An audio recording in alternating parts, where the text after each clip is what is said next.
Did you know that family members are the culprits in nearly 60% of all cases of elder financial abuse? And that number is just what gets reported. The real figure is much, much higher. Now, when you hear a statistic like that, you probably picture some greedy nephew snatching a purse or forging a check. And that happens. But the far more common weapon, the one that does the most damage, isn't a fist or a forged signature. It's a whisper, a phrase, dropped into a quiet conversation designed to do one thing: make you question the very ground you stand on. It's a tactic as old as time, a favorite of con artists, cult leaders, and every two-bit manipulator I ever hauled into an interrogation room. Today, the kids call it gaslighting. I call it what it is: a slow-motion heist of your own mind. And this isn't just about money. It's about control. It's about someone else rewriting your reality so it benefits them. This is the only briefing you'll ever need on the subject because we're not going to talk about feelings. We're going to talk about tactics, evidence, and defense. This is the Perps playbook. Let me tell you about Margaret. Sharp as a tack at 78. Ran her own accounting business for 50 years. Her son, Kevin, started helping out after his own business went belly up. At first, it was small things. Her car keys wouldn't be where she left them. "Mom, you're getting forgetful," he'd say with a sad smile. Then appointments in her calendar would vanish. "You must have forgotten to write it down." "Don't worry, I'll handle it." He was planting seeds of doubt. The core of gaslighting is this: they create a problem and then they position themselves as the solution. Kevin wasn't helping Margaret, he was undermining her competence, brick by brick, so he could step in and get power of attorney. He was building a case against her sanity, and she was the last to know she was even on trial. Psychologically, it's a brutal but effective trick. It weaponizes something called cognitive dissonance. Your brain craves consistency. When a person you love and trust tells you something that flatly contradicts your own memory, your brain has to resolve that conflict. It can either accept the terrifying truth that this person is a liar and a manipulator, or it can accept the simpler, gentler explanation: maybe I am getting forgetful. Over time, the brain will almost always choose the path of least emotional resistance. It's easier to doubt yourself than to dismantle your entire worldview about someone you care for. Have you ever walked away from a conversation with someone feeling fuzzy, confused, and less sure of yourself than when you started? Is there someone in your life who consistently challenges your recollection of events, often ending with phrases like, "You're just being sensitive," or "That's not how it happened at all"? That feeling of mental vertigo is not an accident. It's the intended effect. It's the first sign that someone is trying to pick the lock on your mind. So, why does the con work? People think it's about being weak, or unintelligent, or gullible. That's nonsense. I've seen brilliant, powerful people get taken for a ride by manipulators who couldn't hold a candle to their intellect. It has nothing to do with intelligence. It has everything to do with exploiting the fundamental wiring of the human psyche. The manipulator understands your vulnerabilities better than you do: your deep-seated need for approval, your fear of being isolated, and most of all, your innate desire to trust the people you've chosen to let into your life. They don't break down the door, they talk you into giving them the key. They're not looking for a fight, they're looking for your trust. Because trust is the master key that opens every lock. I remember this one character from an old insurance fraud case. We called him Danny Boy. He had this sad, hangdog look and a story for everything. He'd run a scam where he'd stage a minor slip and fall at a local business, then claim debilitating injuries. His stories were full of holes. The timeline was a mess. The witnesses were his buddies from the local bar. Any rookie could see the case was bogus. But Danny Boy was a master. When the investigators would press him on a detail, he wouldn't get defensive. He'd get hurt. He'd look at them with those big, sad eyes and say, "I can't believe you'd think I'd lie about this. After everything I've been through," he wasn't defending the facts, he was attacking their compassion. He made these seasoned fraud investigators feel like they were the bullies. He was manipulating their emotions to make them doubt their own professional judgment. He was gaslighting them into believing that questioning him was a moral failing on their part. The psychology here is about creating emotional leverage. The gaslighter establishes a framework where their emotional state is paramount. Their approval becomes the prize. Your version of reality, your memory, your feelings, those are presented as obstacles to that approval. They make you feel that in order to maintain peace and connection with them, you have to accept their narrative. It's an insidious form of isolation. They become the sole gatekeeper of the truth. Think about how cult leaders operate. They don't start with the crazy stuff. They start by making you feel seen, understood, special. They create an us against the world mentality. Then, slowly, they start to introduce their version of reality, and by then, you're already emotionally invested. You're part of the team. Questioning the leader means risking expulsion, risking that terrible feeling of isolation. A gaslighter in a family does the exact same thing, just on a smaller scale. Who, in your life, seems to hold all the power over the official version of events? Do you find yourself constantly editing your own stories or apologizing for things you're not even sure you did, just to keep the peace? This isn't a sign of your weakness. It's a sign that you're being skillfully, methodically manipulated. So what's the counter move? How do you defend against an enemy who's trying to convince you that the war is only in your head? The first and most important rule is this: you do not argue. Arguing with a gaslighter is like wrestling with a pig in the mud. You both get dirty, but the pig likes it. When you argue, you are accepting their frame. That reality is up for debate. You are playing their game, on their field, by their rules, and you will lose every time because they aren't bound by truth or consistency. They are fighting to win, you are fighting to be understood. Those are two different sports. The objective is not to win the argument. The objective is to end the game. You have to disengage from the debate and anchor yourself to your own reality. I once prepped a key witness for a nasty corporate embezzlement trial. The opposing counsel was a shark, a master at twisting a witness's words until they didn't know which way was up. He was a professional gaslighter in a $1,000 suit. The witness, a woman named Carol, was terrified. She was honest, but she was flustered easily. We didn't spend hours going over her testimony. Instead, we spent the time practicing 3 simple, unassailable phrases. That's it. Just 3. The first was, "That is not my recollection of events." The second, "We seem to remember that differently." And the third, the kill shot. "I'm not going to debate my memory with you." When she got on the stand, the shark came at her hard. "But Miss Smith, didn't you say in your email you were enthusiastic about the project?"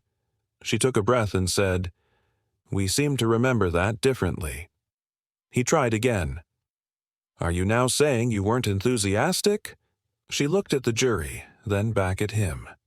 "I'm not going to debate my memory with you." He had nowhere to go. He couldn't attack her without looking like he was bullying her, and her refusal to engage gave him nothing to twist. She took away his power by refusing to play. The psychology behind this is beautifully simple. A manipulator feeds on your emotional reaction, your frustration, your anger, your tears. That's their dinner. It's confirmation that their tactics are working. When you respond with calm, factual detachment, you starve them. It's a technique professionals call gray rocking. You make yourself as boring and unresponsive as a gray rock. You give them nothing to grab onto. So, in your own life, start practicing this. The next time someone says, "You're being irrational," don't defend your logic. Simply say, "You're entitled to your opinion." When they say, "I never said that," don't replay the entire conversation. Say, "My recollection is different." And here's the most crucial part. Start your own case file. Get a small notebook. Write down what was said, date and time. This isn't for them. You will never show it to them. It is your evidence. It is your anchor. It is for you and you alone. It is the proof you need that you are not, in fact, going crazy. When you're being challenged, Is your first instinct to defend and justify yourself? What do you think would happen if, the next time someone tried to tell you what you think or feel, you simply refused to accept the premise of the question? Once you've disengaged, the real work begins. Living under the fog of manipulation leaves a residue. Reality feels slippery. Your confidence in your own judgment is shot. The process of recovery is not about forgetting what happened, it's about becoming the lead detective in the investigation of your own life. It's about systematically gathering evidence, re-interviewing credible witnesses, like trusted friends who saw what was happening, and slowly, deliberately, rebuilding the case for your own competence and sanity. You have to prove it to yourself again, beyond a reasonable doubt. This is not a quick process. It requires patience and a methodical approach. You are essentially deprogramming yourself, and that takes time and effort. I worked with a man once, let's call him Frank. He'd been in a business partnership for 2 decades with a classic, charismatic manipulator. His partner was the front man, the smooth talker.